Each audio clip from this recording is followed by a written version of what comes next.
My name's Rick Stein. I'm with the Food Marketing Institute. Good afternoon. To kind of set this up, let me just tell you a little bit about what we're doing at FMI, and then I'll bring Anne-Marie and Sherry to really share the content. When I joined FMI, we put together a fresh executive council. What we try to do is get the leaders of the perimeter. So as opposed to the produce VP or the meat VP, we try to get the senior VP of fresh from different retailers, wholesalers, and distributors and get their thought leadership under a seat at the table. Those folks have a tendency not to travel. They don't go to these shows because if they went to all the shows, they'd be going nonstop year-round. So here's the group of folks that are currently on the council. It's growing. We've even included now suppliers and other trade associations that sit at the table, and we're calling it the FMI Fresh Foods Leadership Council. The reason I bring this up is when we decided to start this research, quite often research is done and then brought to the retailers. So retailers are just the recipient of whatever the research was. We worked it back a little differently here. We brought Anne-Marie in front of this group of retailers and wholesalers, and we said, what's keeping you up at night? If we're gonna go do and get some information, what information do you want? So it was the retailers and the wholesalers that drove the content. And I think, as Jim said, it's the first kind of research where we combine not only a panel survey of consumers of what they're thinking, we took the intellectual thought process of these retailers to say, let's ask them certain questions, and then we coupled that with data from data companies to combine it into very rich content.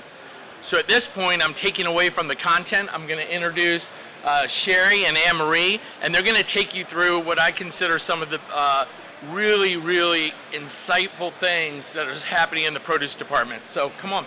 All right, well, thank you, Rick, and good afternoon, everybody. So I guess it is up to me to get the content going. So as both Jim and Rick talked about, the content really comes from a number of different sources, one of which being the power of produce. So one real quick couple of lines on that.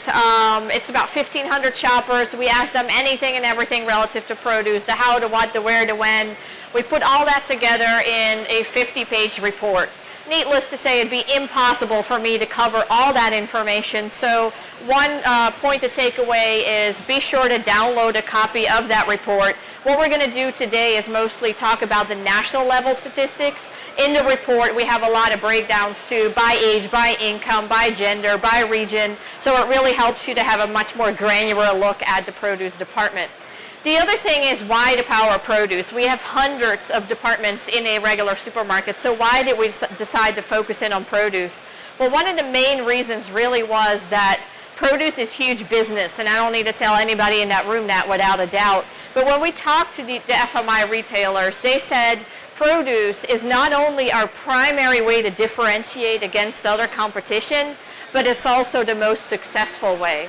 It's also very, very profitable. When you look at sales per labor hour, produce doubles the sales per labor hour across the store. And if you compare produce to some of the other perishable departments like meat or deli, the shrink is much lower. So it's a very good profitable department for most retailers.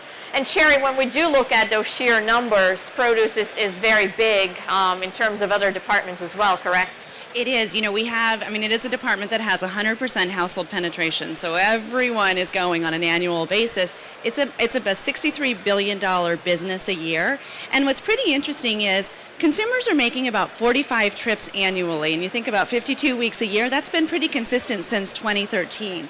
So it's a very, very important department. It's also a department where we see many of the trends are emerge that then translate across the rest of the store. Things like you're seeing in the organic space. What's pretty exciting, you know, when you look at this, you can see that the perimeter of the store in general is growing faster than the total store, and that's been pretty consistent for the last 2 years. In particular, you can see fruits and veggies, you know, growing here. The only perimeter department that's growing faster than produce is the deli department, and that is all driven by deli prepared foods that are being sold out of the deli department. But we really are a driving force in the store.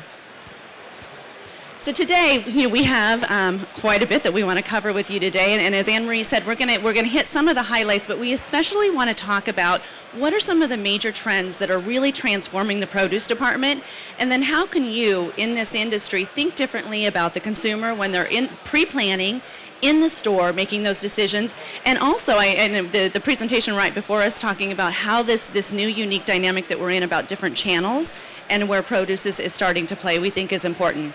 We're going to have a little bit of time to talk just highlights about two important groups, the millennials and the parents. And ultimately, we want to end this up today giving you some takeaways. And what can we go do immediately to start improving our engagement with the consumer in the department? All right, so we're going to start off with the mega trends, because in the end, mega trends affect every single one of us. And some mega trends come and get really, really big, and then they kind of disappear. But there's this notion of health and wellness, and within that, in the consumer's mind, that notion of local and organic. They really started in the produce department, and they're still really big growth drivers, and they're still just really, really big in the eye of the consumer. So let's have a look at some of those. First of all, starting off with local. No matter how we look at that, in the entire store or in the produce department, local is really, really big. When you ask people, do you just randomly pick up an item because it happened to be there and it looked good, or do you buy it for the sake of being local? 48% of shoppers said they buy products because they are local. So it really is a strong purchase driver. In addition, fruit and vegetables are the number 1 and 2 local items that people look for across the store. Reasons for buying them, first and foremost, are perceived freshness. They believe that local items just are a lot fresher than items that come from other areas of the country. And I think that might be a little bit of an educational opportunity for us as an industry to talk to the shoppers about whether this is true or not. The other key reason really is about supporting that local community, keeping that dollar within the community where people work and live. Now, in terms of future growth, 58% of shoppers said that they expect or hope that their store is going to add more local items, and this is just the primary store for produce. So it has a lot of future potential. And that's really why we decided, maybe we need to know more about that, because we as retailers, we as growers, maybe even the government, we're trying to find a way to define it. But ultimately, it really is better to understand what a consumer believes to be local. And that was a very interesting exercise, because as you can see, there were really 4 big buckets that all were considered local, and it really depended on where people live. If you think about Florida and California as big produce growing states, people were a lot more likely to say, my state. People that were up in the Northeast and some of the smaller areas were more likely to cite a radius. So what we're seeing is that really local can be defined anywhere from the country to a very hyper-local city kind of thing. And I think that's very interesting for the more national packers and growers out there to say that you're really not out of the local business. There is a story to tell behind this produce, regardless of where you source it from. And when you're out in the marketplace, that's exactly what you're seeing. On the one hand, over here, you see some examples at Whole Foods that does a very good job at the hyper-local, the grown on the roof concept. And then on the other side, you see a couple of examples from retailers who really go after that state piece. Coburn's in Minnesota, H-E-B that runs a week-long Tex Fest with aisles and aisles of Texas. So really focusing in on that state. At the same time here, we see Nugget Market out of Sacramento, a 9-store operator. They did a really nice job in what they consider to be local. As you see, it's within 100 miles. And they have those signs throughout the store, whether you're in the candy aisle, the beer aisle, or the produce aisle. That's how they define local. And they really tell the story of that farmer, in this case, within the 100 miles, but oftentimes far beyond that as well. Now, we talked about the fact that local and organic are very closely related in the mind of the consumer. And so we did a little exercise, and we said, imagine if you're buying strawberries. And we have 3 kinds in our store. One's regular, one's local, one's organic. They're all $1.99. Which one would you pick? And as you can see, local really was the big winner at 66% of shoppers. Now your organic shoppers were a little bit more likely to go with the organic product, but even within organic you see that there's a lot of shoppers who would switch between local and organic back and forth. Now of course this is not a very realistic market scenario because typically organic and local do come at a little bit of a price premium. So that was our follow-up question. And we tacked on a price premium, so now we're going from $1.99 to $2.99, and we said, which strawberry would you buy now? And as you can see, we do have a lot of people shifting to that conventional product. So local does come with a price premium, and that really depends on your market, on your shopper, and your audience. But we do see a lot of shifting back and forth. But with all of that, local remains the most popular strawberry at 51% of the market. Another one, interesting one to look at is that organic shopper. As you can see, a lot of them do stick with the organic product, but you do see even more switch to local. So in the mind of the shopper, there's a lot of interplay between local and organic, which could be an interesting finding in case of long-term supply issues. And Sherry, your organic is certainly no slouch, correct? Absolutely. And in fact, it's interesting. We did some research a few years ago looking at, why are people choosing organic, local versus organic. And as Anne-Marie said, people were saying, oh, it's freshness and I want to support the local economy. But we found interestingly also that people that were choosing local also felt that it was better from a food safety. They had that perception that local was stronger from a food safety perspective. But as Anne-Marie said, organic continues to grow. Now, I can tell you across the entire store, we are seeing about 75% of categories in the store are carrying organic. So this is not just something that is in the produce department. It is really growing dramatically across the store in terms of overall household penetration. And you can see here, I'm showing you two different things. One, just the general growth of conventional there in gray versus organic in green. And you can see, 3 to 4 times the amount of growth. But also just the sheer fact that, part of this growth across in produce and across the entire store is just driven by the availability, the assortment, the fact that we have more organic products available across the perimeter and the total store. And, just to highlight it a little bit more with some actual numbers, and by the way, you will all get access to this presentation, so don't feel like you have to take copious notes. But you can see here in dollars and in volume that comparison of what's going on with conventional, in fruit on top and in vegetables on the bottom, versus organic there on the far right-hand side. So definitely, really strong growth that we're seeing in the organic segment. Yeah, and really that growth is driven by a whole number of different things, and we both saw that in the power of produce, and we saw that through the Nielson numbers. One of the facts is that we simply have more households engaged in organic produce.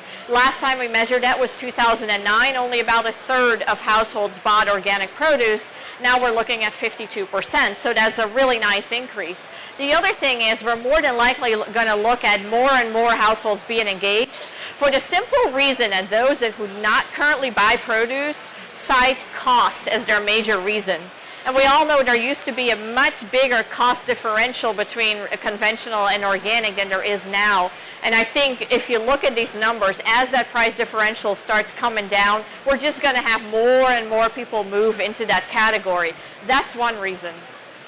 The other is really the reasons for purchasing organic. There's this whole notion across the store, not just in produce, but across the store, that people are starting to look for that free from label. They're wanting to avoid, say in candy, things like artificial colorants or added sugars. And, in case of organic, they feel it's really a shortcut to the whole free from notion. If you ask about people, what are your expectations for future buying? Within current purchases, 47% believe that they will be buying more, and 48% say will buy the same. So we'll have more households and we'll have current buyers purchase more. One of the reasons, and Sherry mentioned it, is that whole notion of there's simply more available. When it's in people's faces, people tend to buy it more. And if you think about the channels, it used to really be that specialty and organic channel that owned the corner on organic, and that's where you had to go. It was an additional trip. These days, our earlier presentation talked about Aldi. even Aldi carries organics, Walmart carries organics. So really, wherever you choose to purchase produce, there is typically at least some organic SKUs available. And that's why we're seeing an increasingly scattered marketplace in terms of where people buy their organic product. And I think all this boils down to a couple of things. So we have more households, we have greater baskets, we're looking at 5+ years of 17% growth or more. So even if that growth at some point were to start tapering down, the fact is organic is here to stay, and it's growing really, really fast. And I think for retailers here in the room today, that really boils down to two things. Start locking in your long-term supply. Understand that relationship between local and organic if there is no long-term supply that is sufficient. But also maybe start thinking through some of the items in your store where your organic penetration is so high that perhaps it doesn't make sense to run a conventional and run an organic, and maybe start opening up some of those slots for new items instead of having a conventional and an organic item available. So that in terms of our mega trends. Let's move on. Now we've all been influenced by things like organic and local. Now we're sitting down at the kitchen table planning our trip. So produce along with meat is one of the most planned items when it comes to the grocery store. About 8 in 10 of us develop some sort of list before we go to the store. Now that might be a very sophisticated digital list, the back of an old envelope, but 8 in 10 people create some sort of list. Out of those people, 9 in 10 have produce as a list item. So that boils down to 7 in 10 people walking into a supermarket have a list in hand with a produce item on it. It's a little bit more likely that people have specific items like bananas, oranges, what have you, than just saying I need produce or I need vegetables. And that's important because if people have already made the decision to buy a certain fruit or vegetable item, they're a little bit less price conscious when they're in the store. The other notion is that there's a lot of people who do compare across stores. 6 in 10 shoppers look at different stores to see what's on sale, compare the different prices, and then go out into the marketplace. When they do that, despite being ragged on all the time, the paper circular still is really the primary way in which shoppers compare prices across the store, either at home or having that paper circular while walking the store. But I think this is one of those slides that we're going to see change really, really quickly. Millennials already are using those digital ones, the store app, the website, the email, the Facebook specials, at 3 times the ratio as the rest of the population. So as millennials become a bigger shopper group, as other shoppers are starting to integrate technology, but also as retailers are shaking things up with their circulars, are getting better with apps, because let's face it, some retailers just put a scanned-in copy of their circular and consider that their digital ad. So as those technologies become better, I think this particular one is going to change a lot. And Sherry, you have some trends on that as well, right? Absolutely. So, one of the things, before I even tell you a little bit about circulars, one of the things that we are finding now from a retailer perspective is that the retailers who rely on multiple touch points are much more successful, and especially the ones that are reducing their overall dependence on the circular. And the circular has been in a state of change. What I've got here for you is a look at the perimeter departments, and you can see across all of the departments, total ads in the perimeter have decreased about 2 percentage points, and this has been going down here in the last couple years. Part of it is, frankly, that retailers are cleaning up their ads. You think about, the circulars, they actually look a lot better, they're cleaner, they're a little more sophisticated, but also we're seeing that there's a little bit of a migration of what is on ad and where it's in the ad. So this is a look at what's going on with produce specifically, and I think you'll find it pretty interesting here that where we're seeing the growth in produce items in the circular is actually not front page, but more of the growth here on the back of the overall circular. So there's a migration and a shift in terms of a decrease overall, but a migration in terms of where these items are being placed in the circular. But we do know, I don't want to say that, poo-poo it too much, because we do know, as Anne-Marie said, it is still the number one, reason and where consumers are looking for that decision-making process outside of the grocery store. Now, the interesting thing is, as much as people like to plan the produce purchase, and they do, there's actually a very big impulse opportunity when it comes to produce as well. We asked people, how often do you end up putting produce items in your basket that were not on your list? So this was among list makers. And 57% said that they do so either almost always or frequently. So that really makes produce an excellent item for cross-merchandising, and we're seeing that play out in the store in a multiple ways. So here are some ideas where a lot of retailers are bringing items into the produce department. We all know about the enormous connectivity of bananas. Some really fun examples, but Sherry made the point that we have that risk that we start cluttering up what is normally a beautiful department with all these other items. So Sherry, tell us more about that. So as Anne-Marie and I were putting this together, we are such a beautiful department, and Anne-Marie and I are going to show you a variety of pictures of how we think retailers are really, putting the art to the art into the example of the produce department. So we are, we're a little cautious about wanting to bring a lot of non-fresh items into the perimeter. But we have no problem, and we think it's a great idea to move produce items outside of the perimeter. We actually find really amazing lift on secondary displays, and you can see a couple examples here. I love this first one from Hy-Vee where they brought anything lemon related into a set in the front of their store. But putting out bananas and oranges and other items that are quick and easy and ready to grab for the consumer at other places in the store. Veggies, anytime we see veggies in the meat case, we see great lift with that. And of course, we all see the lemons. Thank goodness that's something that we pretty much see all retailers doing. Lemons in the seafood case, which is frankly, when we get to seafood and we decide to have it, we're all a little too lazy to want to turn around and go back and get the lemon. So it's a really nice convenience for the consumer, but also a great opportunity to bring the beautiful color of produce into the rest of the store. And that actually, we wanted to share something with you that we think is a really important conversation that we're having here in produce right now. And that is, I showed you the very first slide and I said, that the total store is struggling, right? It's not growing as much as produce. Produce is really growing, and we know that this is how consumers are choosing their store.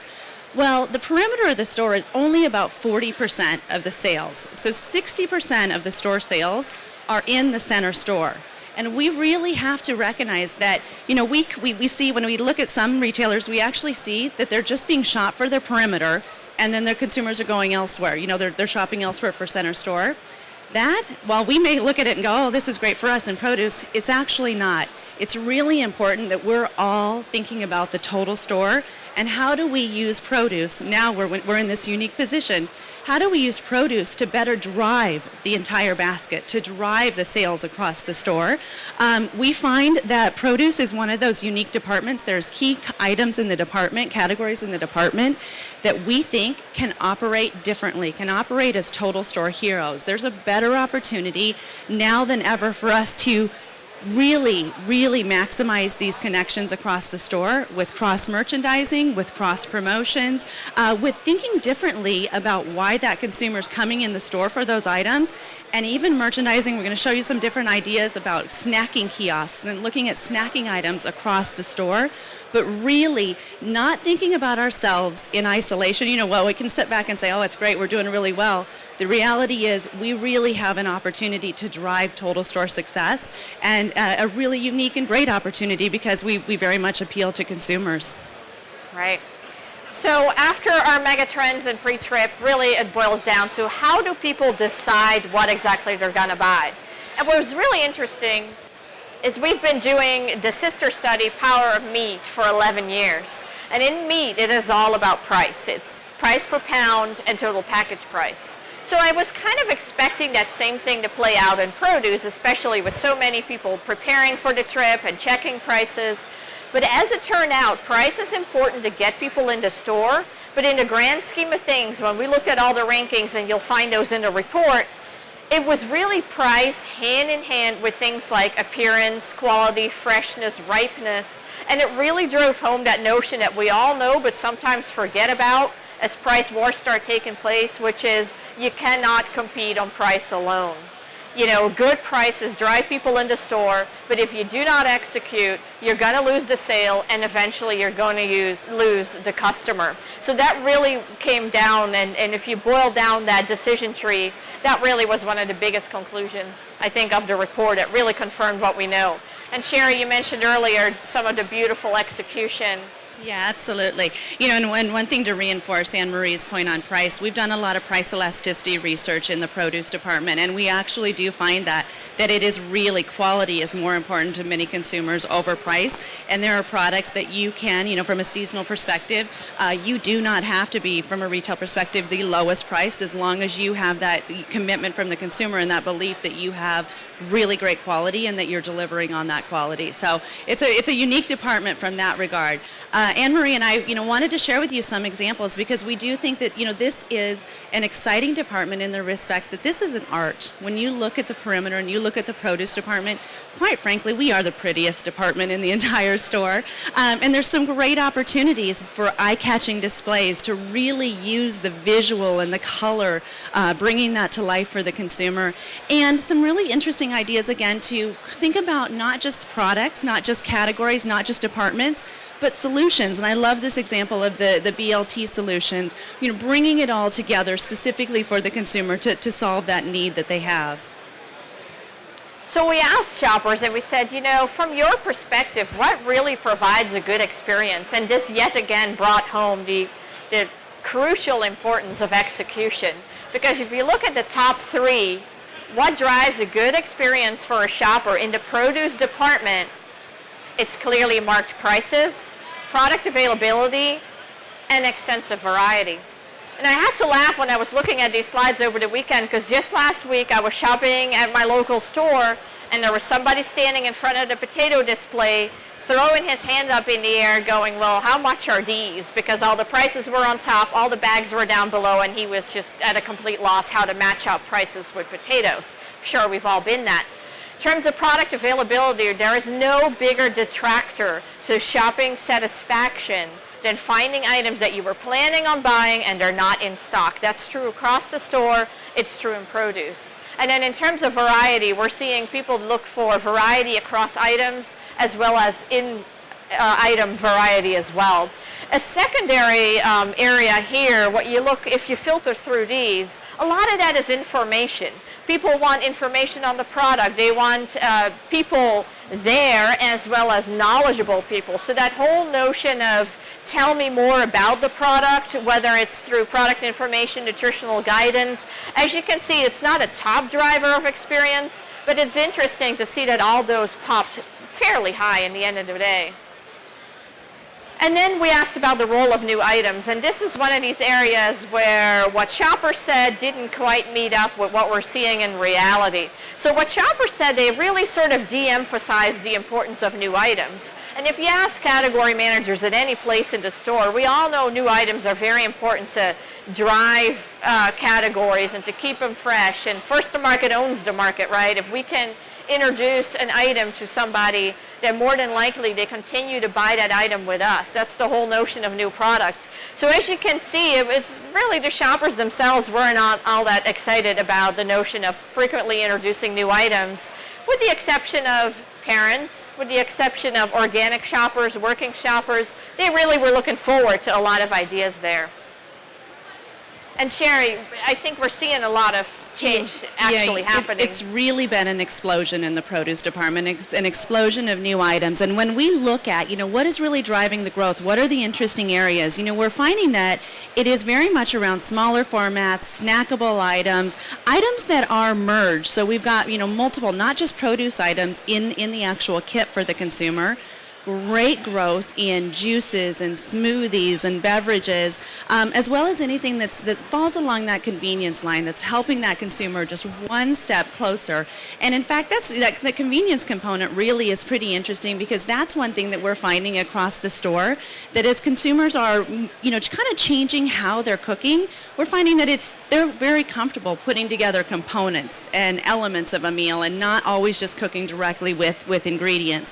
But you can see the growth is up 3%. And what's been pretty interesting is we have watched as stable categories like citrus have completely been shape-shifted in terms of the new items. And, you know, they were kind of struggling and you know, kind of declining overall. And then new items like cuties and halos and snackables have completely shape-shifted those mature categories. We also think it's important to point out that when these new items come into the case, it's not a cannibalization. It actually is an incremental story here. And we just wanted to share this for the point of looking at the tomato category. And you can see that, even though there was a little bit of loss in the 4 years of the regular tomatoes, we have seen an overall net growth of 160 million when we bring in value-added tomatoes and with the growth of the overall snacking tomatoes. So really an important conversation as we're continuing to add assortment that we are watching to note how we are bringing new shoppers to the category overall. So a lot of changes is taking place, and the question really is, how can we talk to shoppers about trying new things? And it turns out there's a lot of different ways, and what shoppers say themselves is that recommendations by friends and family is really the primary way that gets them to try something new. Now, that's an interesting notion because I just did another study where we asked people, are you on any sort of social media? And if so, are you connected friends linked with your primary brands or your primary store? And that was a connectivity gap of more than 50 points. So very few people on social media are actually also on social media with their primary store. And if we find a way to become more included in that network of friends and family and become a trusted source, so people start asking us the questions about produce as the experts, I think that would be a fantastic way to become part of that conversation.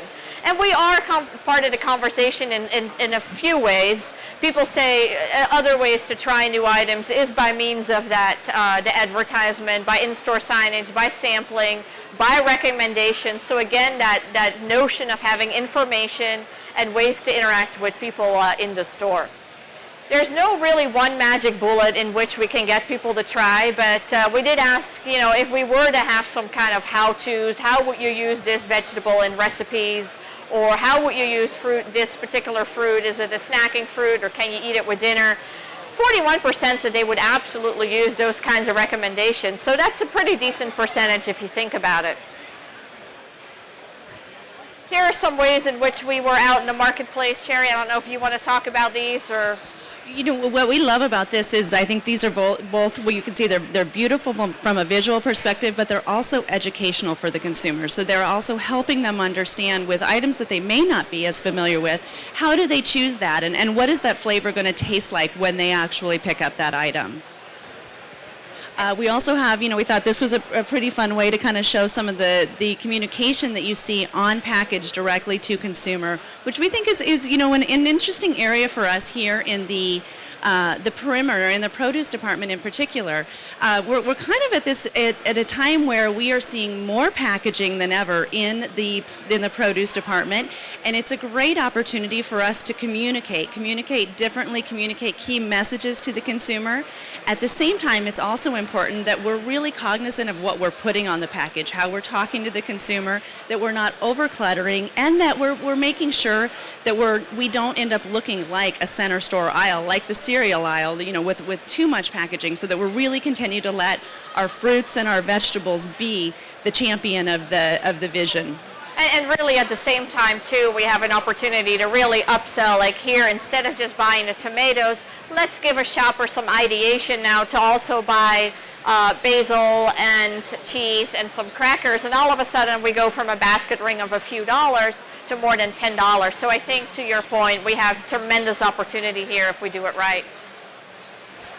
So after deciding what we're going to buy, now let's talk about where people buy the items. And as we all know, supermarkets have been the powerhouse in produce for a long time. They still are.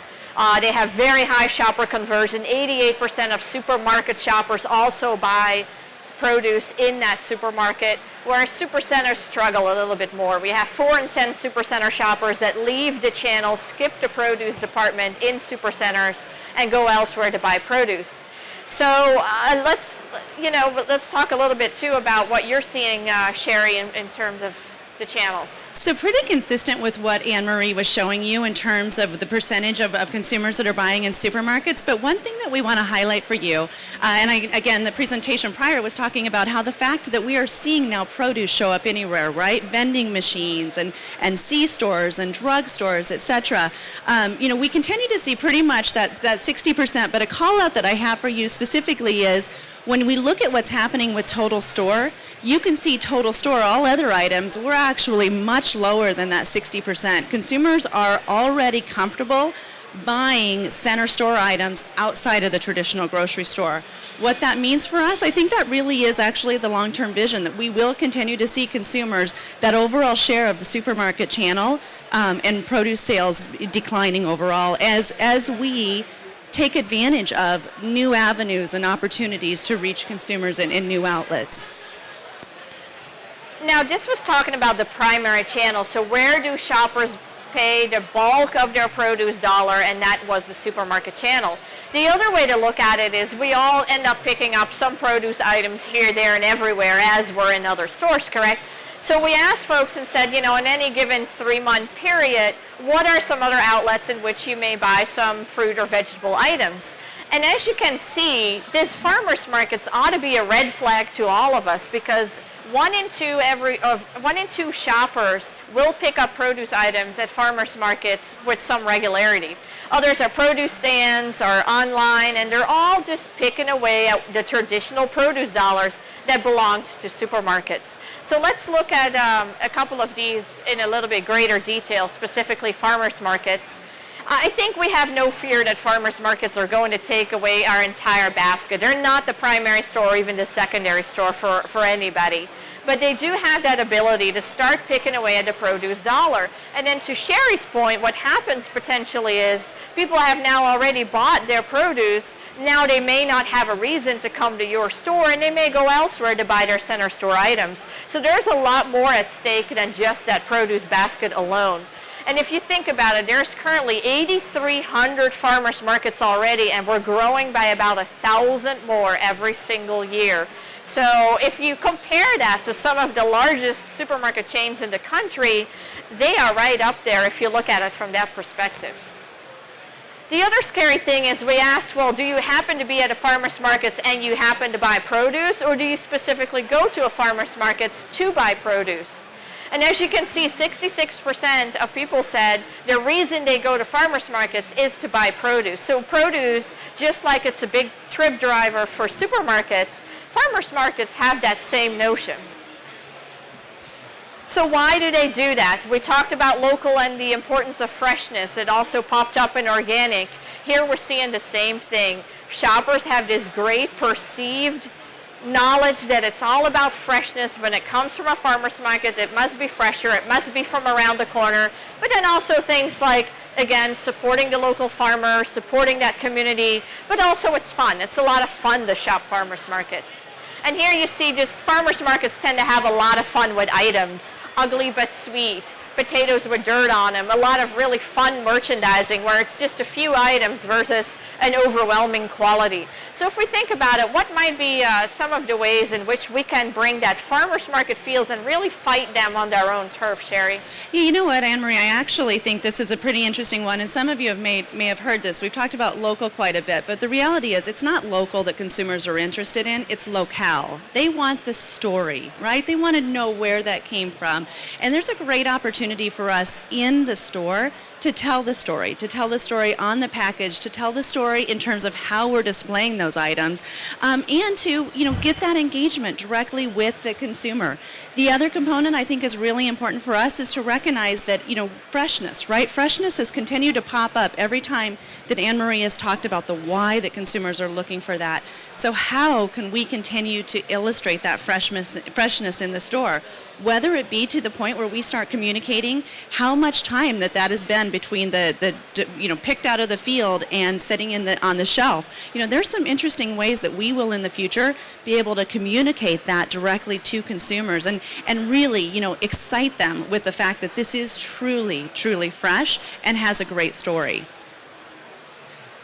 Like I said, we wanted to just show you a couple examples of this idea of, bringing that farmer's market, whether it be, how it's merchandised. You can see burlap sacks here and crates, kind of crate merchandising, but kind of bringing that excitement. Of course, the other component, and many of you are doing this, is we need to make sure that we are bringing that excitement to the front of the produce department so that they immediately are hit with that seasonal excitement. And you can see even some folks here are already talking, using that language and lingo on their packaging to bring that farmer's market connotation directly to the consumer.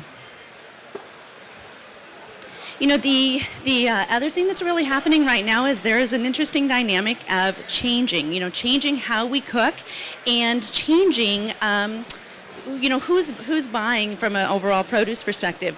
In Anne-Marie's research, she actually found that, and before I even tell you this, I should say, so we get excited, the first couple slides I was saying, oh, look at produce, it's $63 billion. The reality is there are 47% of trips that consumers are coming in the store and they're not buying produce at all. So we have already a huge opportunity from a trip perspective.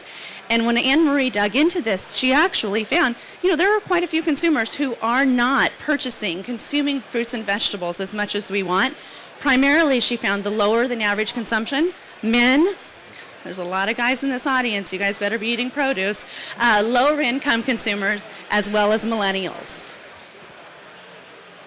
So when we looked at dinner, we looked at several different occasions. So dinner, snacking, juicing, and dinner, what we're seeing is on an average week, so 7 days, about 4 out of the 7 days, people do include some fresh fruit and vegetables into their dinner meal. But then you have, to Sherry's point, you have people like the higher incomes, more than $100,000 a year, specialty store shoppers, organic shoppers that have a much higher frequency. So we've got to find ways to move some of those, the men, the lower income, what Sherry talked about, into those higher frequencies, because we're not going to grow the household penetration. That's as high as it can be. But it's a matter of shifting people into higher baskets and greater frequencies. And one of the areas that we're really seeing growth is what you probably have heard of, the fourth meal or this snacking occasion. And, this is some research that we have done. And one of the most interesting things that we have found is fruits and vegetables really represent one of the strongest areas of snacking across the store and an area that's growing. On the right-hand side of the screen, you can see where fruits and vegetables fall from a North America standpoint in terms of consumers and their choices for snacking. Now, I will tell you two things. One, nobody's ever going to beat chips and chocolate, right? No matter how good we are, that's always going to win. We found that on a global basis. But I will tell you, fruits and vegetables actually fell much lower here in the U.S. versus the other countries that we looked at who actually do snack more with fruits and vegetables. So we have, I think you could look at that as a negative, or you could look at that as an upside opportunity for us to continue to make fruits and vegetables even more of a snacking option for consumers. Absolutely, and one of those other opportunities really is that smoothing and smoothies and juicing that we've seen come up really big. When we asked our consumers, 28% said they were making more smoothies and are juicing more frequently than they are 2 years ago. So we really see very high growth in that, and especially among certain parts of the population, like parents, like organic shoppers. They really see these smoothies as a way to eat their vitamins rather than taking them in pill form. And I think there's a lot of, together with snacking, a lot of growth opportunity for us as a produce department to push that higher basket. Value added, Sherry mentioned it a few times earlier already. We see enormous growth in that, and that's anything from chop to cut to half to microwave ready, you name it, value added. It's really big. Again, a lot of growth opportunity with only 46% of shoppers saying that they regularly will buy this product. A lot of the reasons why people are not buying it is they're wondering, well, all these people have touched it. So what can be our answer to that? We don't like the flavors, or it's the cost. So how can we get people to understand that convenience sometimes is more important than cost? What might there be a BOGO where they buy meat and they get a value-added produce item to start getting them comfortable with this category? And if you look at the actual sales, you see that actual sales in prepared is double as high as unprepared, and this is over the last 4 years, I believe. So there's been really good growth in that as well. And Sherry? Yeah, and value add I think is a great area of opportunity where if cost is the prohibitor, that we can look at smaller package sizes, to get those consumers into to trying this. We've wanted to share this with you. We thought this was pretty interesting. When you look at the green bean category, how much is actually shape-shifted in terms of this category historically being sold bulk to consumers, and now we've had that transition where it's, the majority of the category is actually being sold packaged to the consumer. Again, a great opportunity for us to communicate directly with consumers, an opportunity for us also to think about how we brand our products, how we have that consistent branding across the store. Some other examples here that we're seeing as it relates to the value added in the smoothies is, you can see these grab and go, and a lot of the retailers are really focusing on, we cut these fresh today, right? They're giving that message around fresh. This is actually some images here on the right, these soups and these meal kits. This is actually from South Africa, but we wanted to share it with you today because we think this is also our future in terms of what's coming down the pike from consumers as they're continuing to look for, it's not that they don't want to eat soup, but they want to have soup that's fresher, not out of the can, but out of different options. We are in a unique position here to provide things like soup and flavorings and sauces that are much fresher for a consumer overall in the produce department. So again, the idea of how we can innovate in the perimeter is really, really exponential. Especially keeping in mind one of the biggest opportunities out there is that millennial shopper. And as Sherry talked about earlier, millennials really shop the perimeter like nobody else. So really getting the perimeter right is incredibly important. And what we saw in the Power of Produce study is that millennials really approach produce differently from the very, very start. It's not as researched using the paper circular, as I mentioned earlier, but millennials are more likely to use the apps and the websites and the Facebooks. They love coupons. In store, they love impulse. They're willing to try things. They really like these different and new kind of items. They're really less about appearance and variety because in the end, a lot of millennials, as we all know, are not as good in the kitchen as their boomers and older counterparts. So it was more about price. They're really focused on things like coupons and do I know how to cook it? How long does it take me to cook it? And when I think about some of that and I walk around stores and I see a lot of recipe cards that go into things like a roast that needs to cook for 2 hours, I'm like, who do you think you're making this recipe card for? Boomers know how to make a roast. They're not going to pick up that recipe card, and millennials are not going to make a roast that takes 2.5 hours to cook. So just things to keep in mind, because when it comes to millennials, it's really the millennials that are driving that new growth. They're driving organic, they're driving local, they're driving value added. Whereas boomers solidify our business, it's really the millennials that are behind all those growth trends. One that really stuck out to me is we asked that question earlier about what makes for a good department for you. And you remember one of the big ones were that whole notion of availability, variety, and having prices. Well, when it comes to millennials, we talked about that information need being secondary. Well, among millennials, they are way more likely than boomers to talk about, I want to know what's in it, where it comes from, what the nutrition is. I want to have access to staff and have knowledgeable staff. So when it comes to millennials, it's really hi, I'm a millennial and I need help. Give me any sort of nutrition information, value-added recipe sampling. So really these guys are inviting the discussion with them, as Sherry talked about, to communicate anything and everything we can. I think one thing that's important to think about when we think about millennials, and we as researchers, we always kind of chuckle about this because that's a pretty darn big group, right? You've got people that are starting their families and buying their first home, and you've got people in that group that are still living in their parents' basement. So it's really hard to say. These are all, acting the same. But to Anne Marie's point, what we are finding is they really are looking for information. They are very price sensitive. So there's an opportunity to bring them in from a pricing standpoint, looking at some of these digital touch points that we can reach this consumer in a different way. And you can just kind of see here, they actually are already in the perimeter, but the reality is they have an opportunity to really understand the how. And we've done a lot of work in the potato industry, and it's pretty interesting for us because we've always seen people don't eat potatoes, they have babies, they start eating potatoes. And we find that just in general with produce overall. And so we also think the millennials, great opportunity as they are starting their families, they may just naturally become better produce buyers, but what we do have to do is make sure that we're providing them the quick and the easy and the how-to so that they can find it to be very convenient. Which really sets us right up for that next target group that we believe is a big driver of future growth, and that's really those new parents. When we talk to parents of children anywhere from 0 to 18, it's simply true. Parents do struggle with getting their children to eat sufficient produce in general. And that's why when we looked across the survey, parents had a higher interest in new item ideas and how-tos, in fruit and vegetable recipes, you name it, new parents were looking for it. And if you keep that in mind, things like the Publix Baby Club or the HEB Buddy Club, any of those kinds of programs, to Sherry's point, all of a sudden when people become parents, they start moving into that parent program. So Sherry, I don't know if you want to talk about some of these.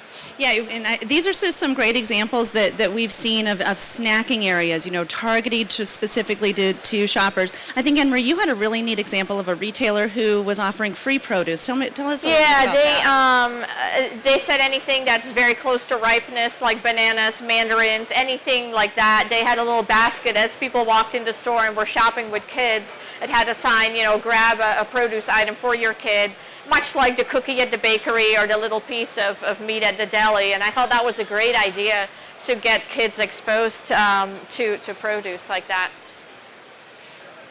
And again, we think, this idea of snacking, it is a great opportunity for children. When you look at, when we kind of look over the year and you see spikes in things like snacking kits and lunch kits, it of course is when everybody starts going back to school and mom needs something to put into their lunchbox. But the reality is, and this is really important for us also in the industry that we're watching, we've got a great opportunity with moms, a great opportunity with children, but we also want to make sure that we're not isolating, right? That we're not only focusing on families with children, because the reality is when you look at the millennials and you look at the boomers, we have the smallest percentage of households overall that actually have children in the household. So we want to make sure with our merchandising, with our marketing, that we're not just appealing to families and children, but that we're also being inclusive of those households that don't have children. All right, so last but least, we've talked about the entire trip from planning all the way to buying the channel. So what do people have to say about our performance? Well, the good news is that the areas that they find really important, which are cleanliness, variety, freshness, we do really well there. But as we saw again and again, that secondary area of providing people to ask questions for, having people in the department, having knowledgeable people, having a lot of information, that was really an area of weakness for our retail departments. And so that might be one of these areas to think about. And Sherry, I think you had some other thoughts about that as well. We wanted to share this with you. I love this slide. So this is Nielson research that they do every other year, and they look at the top retailers in the country and which ones have the highest equity, which ones have the highest loyalty from consumers. And consistently, year over year, we find that the perimeter is really what drives consumer loyalty. And in particular, you can see the produce department is the #1 driver of loyalty and equity from a consumer perspective. And so it's important, though, when you start looking at some of these other areas, you can see they care about the assortment, the cleanliness, and they also do care at lower levels, but you can see even here overall, about the pricing. So that consistent experience that we can provide in the produce department can truly, truly drive overall retailer loyalty. And we just wanted to share with you kind of how do you boil this all down, and how might you start thinking immediately differently with your businesses. And the first one is, it really is, we have to think about the store and the trip, the consumer trip differently, and thinking about new competitors. So as you look at, we didn't even talk about it here today, but when you look at some of these new and emerging competitors, what is it that's going to drive consumers? They're going to be more convenient. They're going to be more, less expensive. They're going to have smaller options, right? Smaller package sizes. So how can we bring some of those into the store? At the same time, like I said, we didn't talk about the food service or quick service at all today, but how can we continue to bring healthy produce items? How do we take the produce department out of produce and start getting more aggressive in the deli department, making that, a little less brown and a little more colorful overall? Great opportunities for us to, think about how we expand produce out of the department. Huge, we just lightly touched on health and wellness, but this is going to be a game changer for us in the future. When you think about how we're seeing consumers who are saying, I want food as medicine. I don't want medicine. I want food as medicine. There's going to be great opportunities for us in the future to talk more specifically about health benefits, about health characteristics. So I would say on this front, get on this wave and ride it. Health and wellness and, snacking and this changing of a meal occasion, really great opportunities. And then finally, if we had anything we wanted to share, I know we kind of talked about millennials and parents. The reality is there is no such thing as mass marketing anymore in produce. We have to be so much more targeted specifically to the consumers of the category and better understanding them like we never have before in terms of the why. What are they purchasing? Why are they purchasing? How are they using our products? More aggressive than we ever have. The great part is because of the amount of information that we have and the ability to reach consumers digitally, we have that ability more than we ever have before. So, we appreciate your time today. And Maria, I know if you want to talk a little bit about how they can download the information. Sure. I saw a lot of you taking notes, taking pictures, but feel free to contact any one of us. We'll be sure to send you the deck. As I mentioned before, the actual report has a lot more in-depth information in terms of income and household penetration and all these different things. So feel free to email me about that as well. I did put the web address up on there. But if you have any questions now, we'll be happy to take them, but also email myself, Rick, or Sherry with any questions you may have as you're going through this information afterwards. Rick, back to you. Okay, so first I want to thank Eureka Labels for sponsoring this research. Secondly, I just want to kind of, at a high level, having worked in a retailer for 40 years, I really relished this information. Wish I had had it when I was actually at the retailer before I came to FMI. I think it's really interesting that an ad price motivates where they go, but once they walk in the door, it's all about quality and freshness. Price is out the window. I think that's really important. I think the idea that local wins over organic and how big local is, and I also thought it was really interesting how they define local. The retailer can define it for them. Very interesting. I think the idea that produce is as high an impulse as it is, we kind of knew it intuitively, but both the data and the consumers are telling us how much incremental purchase they'll do when they're in the department. I think the idea that it creates the larger basket was important.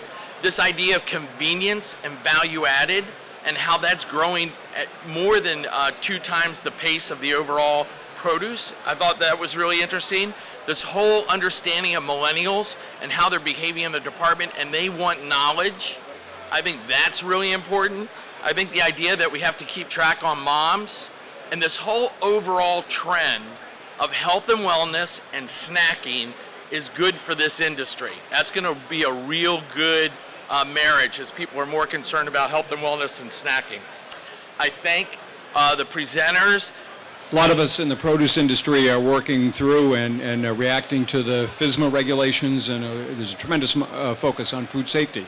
Did the consumer research come up with anything as to whether the consumers themselves are concerned about food safety? They probably read every week about a recall of some produce-related product somewhere in the country, and we're getting better at being able to identify those things. So what is that a non-issue with the consumer? You want to take it? I don't know that the research covered food safety at all. No. But one of the things that we find pretty interesting is when we look at the sales data after recalls. Obviously, there's a drop. What we find though after recalls is that it immediately jumps right back up. And what that says to us is there's a huge trust from consumers. They trust that the retailer is going to pull it off the shelves, and they trust that it's not coming back up on the shelves until it's safe for them to eat. So in fact, we found that in almost all of our recalls that the bounce back is almost immediate because there is a high level of trust. Yeah, and we're actually seeing, I do another study for FMI, just a general shopper trends, and we've been doing that one for 75 years, and that's exactly what we're seeing. I always kid that the line is in grocers we trust, because there's a huge belief that retailers have the best in mind for their shoppers, and they're really good about pulling things out of the system. And like Sherry says, we see a little bit of a drop, but because of that trust in the grocer, it has to date always come back. Even the big recalls like peanut butter and those highly publicized ones. I don't even know if this is true, but I think that there was research that FMI did that was talking about like the faith that consumers have, and of course farmers are really up high, but Yep. I think that the grocery retailer is pretty high as well. I mean, frankly, absolutely. come on, the one of the fastest growing categories in the store is sushi. The fact that consumers are coming in and eating raw fish from a retailer, so there's a lot of trust in the food safety. Did we have another question? Yes. Right over here. Question just about the overall produce industry. A couple of days ago, one of the presentations here talked about produce actually kind of flat on a per capita basis and not actually growing. But a lot of these other presentations, you look at the perimeter, the produce, it's the fastest growing category. So what are you seeing? Has it changed in recent data? Maybe some of the data was a little old that they were looking at, or is volume actually growing in produce, I guess is the question. Let's pull up that slide. That's a great question, and we actually see that. I'm going to assume that what they were presenting was per capita from the USDA, and I think that has actually a lot to do. We're not just seeing that where there's a disconnect between what the sales data says and what the per capita consumption. It's not just in produce. We're also seeing that in the meat categories as well. I think it has a bit to do with how the USDA also calculates the yield and the per capita consumption, kind of how that calculation works.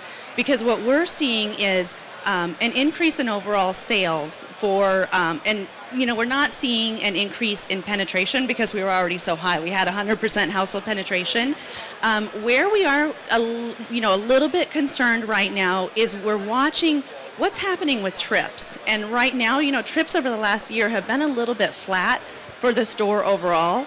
And that's kind of that area of concern where we're as from our standpoint saying, if we start to see trips go down, and as consumers say, hey, I can get fresh foods outside of the grocery store. I don't have to go to the grocery store. I can get it in a quick service restaurant. I can get it in a fast casual restaurant. And they actually stop making their meals as much. Then I think we'll start to see a negative impact. But the actual sales data right now and the overall consumption, we are actually, our metric of consumption strong. we're seeing. Yeah, and I pulled up the slide here real quick. So as you can see, and this is over the last year, it pulled as of September 26th. So this is very, very recent data. So if you look at the conventional category, really the only thing in terms of volume, because you do get that a lot. Like if you look at meat, for instance, price inflation has been so high in meat that it looks like beef grew 10%, but in reality it's that price inflation and volume was flat. So that's really why we always look at both pounds and price to make sure that is it all inflation driven or is there actual poundage growth as well. And as you can see, it's really been a very healthy category. I think we have time for one more question. Let's go over here. Just a quick question. With we talk about millennials.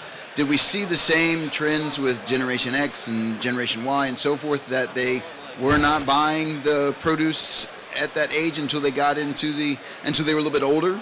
Absolutely. And Sherry mentioned a perfect example where if you just look at a thing like a potato, becoming a parent really changes how people interact with produce and other departments of the store as well. So we were talking about it extensively at dinner last night. Some of the changes that are being attributed to being millennial kind of things really are life stage more than their age. But there are some very specific differences in the interest in organic, the interest in the story of the farmer and the local. That is much higher among millennials than we see in other areas. And Sherry, I don't know if you have anything to add to that. It's also, and the reason you see so much data on the millennials is it's 1/3 of the buying population in the U.S. So you're looking 1 out of 3 people fall into that category of 19 to 34. So that's why everybody's really tuned into how they behave, because that's kind of the group you're trying to market to and attract. And as growers, we've been growing flavor. I mean, if you look at the apple category, for example, if you look at the bagged salads, there is no more romaine, iceberg lettuce. You don't buy it and make salads. But now you're saying it's going the opposite. Millennials don't care about flavor. Well, it's actually interesting. I do a lot of work in candy and other categories as well, and the millennials are just much more adventurous eaters. And if you think about it, millennials grew up in classrooms where 1 in 4 was a child of a different ethnicity. They grew up with, if you walk down Main Street, it wasn't just diners, but it was Vietnamese restaurants and restaurants from all over the world. So their entire lives, millennials have been influenced by other cultures and other eating things. And just looking at candy, you see things like bacon and chocolate and lavender and chocolate. And if you look at who buys those, the boomers have absolutely no interest whatsoever in buying those products, but they're really driven by millennials. And if you look at those packaging, you see things like GMO-free and gluten-free and fair farmers, etc. And so I think some of the flavor trends and the quest for fun and different new products is really driven by millennials looking for something different and not the same old. You have some additional information now? I think we're done. Thank you so much. Let's please show our appreciation for a wonderful presentation. Thank you very much.